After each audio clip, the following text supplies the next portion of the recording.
আসসালামু আলাইকুম। সবাই কেমন আছেন?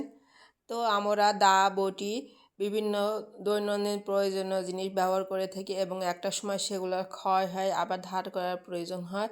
তো আমরা এগুলা সাধারণত বিভিন্ন এখন আধুনিক যন্ত্রপাতি তৈরি হয়েছে, আধুনিক মেশিনে কারেন্টের সাহায্যে ধার করা হয়। তারপরও আপনার প্রাচীন পদ্ধতিতে যে ধার করার নিয়মটা সেটা আসলে অনেক ভালো এবং ধারটাও অনেক দিন থাকে, মজবুত হয়। তো আজকে আমি আপনাদেরকে কামার, এটা এদেরকে বলে কামারের দোকান আর কি। এরা দা বটি সব দেখতে পাচ্ছেন ধার করছে, আর আমার এটা দেখতে খুবই ভালো লাগে।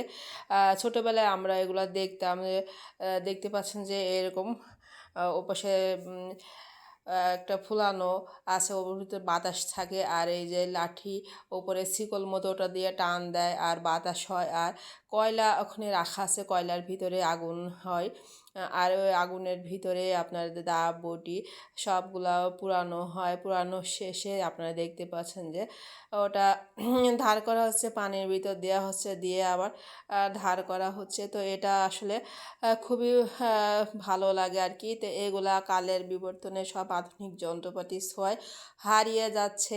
তারপরও আমি এটা দেখলাম এবং আপনাদের কাছে শেয়ার করলাম। আজকে মাগুরাতে হাট ছিল এবং হাটের দিন শুধুমাত্র এই কামারটা এখানে বসে, মাগুরা নতুন বাজার হাটে। তো আমি জিজ্ঞেস করলাম এখানে আপনি কি বানান? তো বললো না, আমি শুধু আজকে হাটের দিন এখানে ধার করি। যাদের দা বটি ছুরি এগুলা নিরেন ধার কমে যায়, কোদাল, তাদের আমি এগুলো ধার করে দিই। এবং আমার অন্য জায়গায় কারখানা আছে, সেখানে আমি এগুলা তৈরি করি।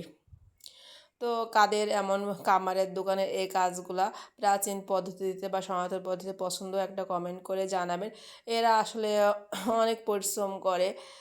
ছোট্ট একটা লোহা নিয়ে যাবেন, তো আপনার পুরায়ে ওটা আবার ঠিক মতো করে বাড়ি দিয়ে একটা সুন্দর একটা শেপের জিনিসপত্র তৈরি করে দিবে। তো আসলে কোনো কাজে ছোট না। তো এইভাবে সবার ভিতরে প্রতিভা লুকিয়ে থাকে।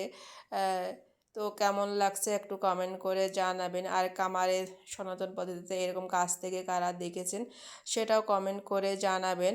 বিশেষ করে যারা শহরে থাকেন, এখনকার ছেলে মেয়েরা এগুলা প্রায় সব বিলুপ্তর পথে, এগুলা আর দেখতে পায় না। তো আমার চেষ্টা আছে যে এগুলা তুলে ধরার, আমার টাইম লাইনে রেখে দেওয়ার। যারা দেখেননি বা এগুলা সম্পর্কে ধারণা নেয় তারাও দেখতে পারবেন। তো আমার ভিডিওটা দেখতে থাকুন, ভালো লাগলে লাইক কমেন্ট করবেন, আর বেশি ভালো লাগলে আপনার টাইম লাইনে শেয়ার করে দিবেন। আর তার চেয়ে ভালো লাগলে আমার ফেসবুক পেজটা ফলো দিবেন, আমার ইউটিউব চ্যানেলটি সন্ধ্যা বিডি ব্লগে একটা সাবস্ক্রাইব করে দেখবেন। তো আমার ভিডিওটা দেখতে থাকুন, আর কেমন লেগেছে কমেন্ট করে জানাবেন। এখানে দেখতে পাচ্ছেন একটা বৃদ্ধ বয়স্ক লোক এসেছে ধার করার জন্য, আর এটা উপরে পাটখাটির ছাউনি দিয়ে